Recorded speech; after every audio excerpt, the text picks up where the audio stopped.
তো hello guys, আপনাদের যদি জিও পেমেন্টস ব্যাংক থেকে থাকে তাহলে কিন্তু আপনাদের জন্য স্যাড নিউজ রয়েছে। আপনারা হয়তো আজ সকাল থেকে এরকম একটি মেসেজ পেয়ে যাবেন যে RS25 plus GST charge to account number এত, pending charges if any will be collected. তো আপনাদের এখানে কিন্তু একটি চার্জ কিন্তু কাটা হয়েছে।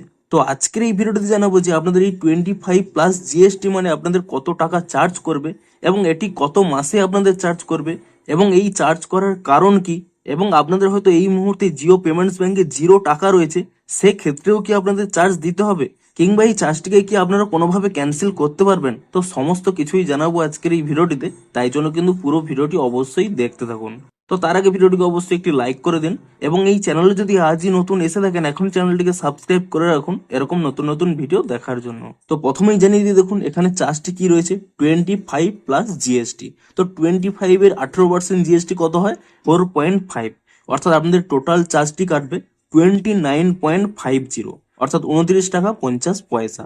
এবং এখানে দেখুন স্পষ্টই লেখা রয়েছে কোয়ার্টারলি অ্যাকাউন্ট চার্জ।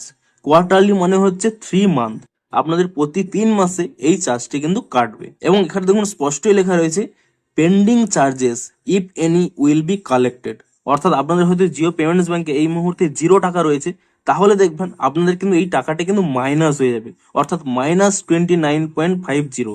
আপনারা যখনই এই ব্যাংকে টাকাটি ভরবেন তখনই দেখবেন আপনাদের কিন্তু এই চার্জটি কিন্তু কেটে নেবে। তো আপনাদের এখানে স্পষ্ট দেখিয়েও দিচ্ছি, দেখুন আমি এখান থেকে ব্যাক করে নিচ্ছি। দেখুন আপনারা এই দুটি অ্যাপের মাধ্যমে এটি চেক করতে পারবেন। আপনাদের যদি মাইজিও অ্যাপ থেকে থাকে আপনারা এখানে মাইজিও অ্যাপটিকে ওপেন করে নিয়ে এখানে একটি যে ফাইন্যান্স অপশন দেখতে পাবেন, দেখুন এখানে দেখতে পাচ্ছেন এখানে ফাইন্যান্স অপশন রয়েছে, সেই ফাইন্যান্স অপশনেও আপনারা ক্লিক করতে পারেন।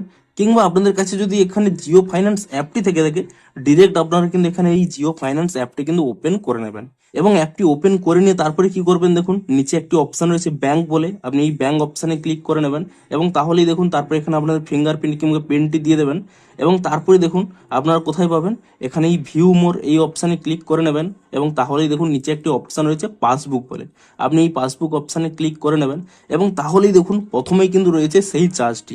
আমি এর উপরে ট্যাপ করে আপনাদের দেখিয়ে দিচ্ছি, দেখুন 29.50, আপনাদের যা বলেছিলাম যে 25 টাকা উইথ জিএসটি।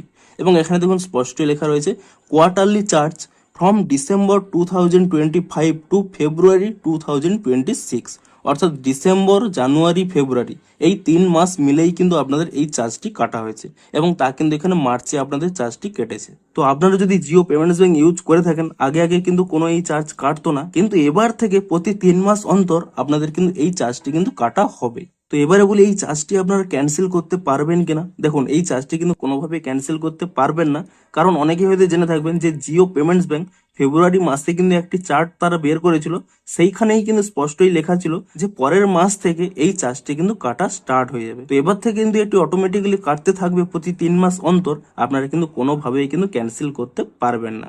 চাইলে কিন্তু আপনারা অ্যাকাউন্টটি ক্লোজ করতে পারেন। তো মূলত এই কারণের জন্যই কিন্তু আজ থেকে এখানে কিন্তু অনেকেরই কিন্তু এই চার্জটি কাটা হচ্ছে। তো আপনারা নিচে কমেন্ট করে জানান যে আপনাদেরও এই চার্জটি কেটেছে কিনা এবং এর পর থেকে আপনারা জিও পেমেন্টস ব্যাংক তবুও ইউজ করবেন কিনা সেটিও কিন্তু আপনারা নিচে কমেন্ট করে জানান। তো ভিডিওটি যদি একটু হেল্পফুল বলে মনে হয় অবশ্যই একটি লাইক করে দিন। দেখা হচ্ছে আরো কোনো ইন্টারেস্টিং ভিডিওর সাথে। Thanks for watching.